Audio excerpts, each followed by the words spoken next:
TV భక్తి సమాచారం WhatsApp ఛానల్లో జాయిన్ అవ్వండి. అన్ని విశేషాలు ఎప్పటికప్పుడు తెలుసుకోండి. ఉగాది పండుగ ఎలా జరుపుకోవాలి? ఏమన్నా ఇవన్నీ పంచాంగ శ్రవణం అన్నీ చెప్పేది. ఉగాది పండుగ ఎలా చేయాలి?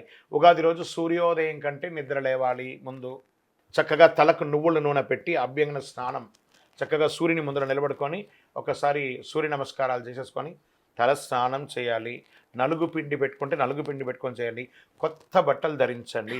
ఇష్టమైన దేవుడికి పూజించండి. ఇంటికి మామిడి ఆకులు వేప ఆకులతో చక్కగా తోరణాలు కట్టండి. బంతిపూలతో పూల సరాలతో కట్టండి.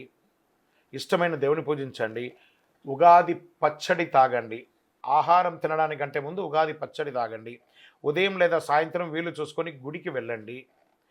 ఉగాది రోజంతా ఆలయంలో పంచాంగ శ్రవణం రకరకాల సమయాల్లో చేస్తుంటారు కాబట్టి పోయి దేవాలయంలో వినడం చాలా మంచిది. ఇంకా మన మాధ్యమం ద్వారా కూడా, ఎందుకంటే అన్ని యొక్క టీవీ ఛానల్స్లోనూ మనం చెప్తున్నాం కాబట్టి మాధ్యమంలో వివిధ రకాలైన ఛానల్స్లో కూడా చెప్తుంటారు, మనం కూడా దాన్ని చెప్తుంటాం. దీన్ని కూడా మీరు చేసుకోవచ్చు. ఉగాది రోజు పంచాంగ శ్రవణం వింటే మంచిది, ఆయుష్కరమని పెద్దలు చెప్పారు.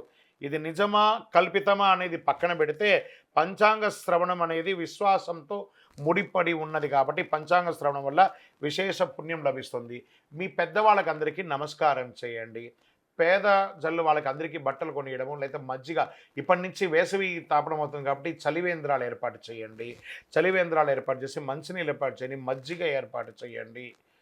పేదవాళ్ళు ఎవరైనా ఉంటే వాళ్ళకి చక్కగా చెప్పులు కొనియండి, గొడుగు కొనియండి. ఇలాంటి సేవా కార్యక్రమాలన్నీ కూడా చేయొచ్చు ఈ ఉగాది రోజు. ఇది మనం చేయవలసినటువంటి పని. అన్నిటికంటే కూడా ప్రేమగా చిరునవ్వుతూ ఉండే, అద్భుతంగా చేసుకునే భక్ష భోజనాలతో కూడినటువంటి ఆహారాన్ని మన ఇంట్లో వండి ఇతరులకు కూడా పంచిపెడితే ఐశ్వర్యం కలుగుతుంది. నహి నహి బహుదానం అన్నదానం సమానం అన్నారు. ఉగాది రోజు వీలుంటే ఒక్కరికైనా భోజనం పెట్టండి. విజయోస్తు. For more videos like this, subscribe Big TV channel.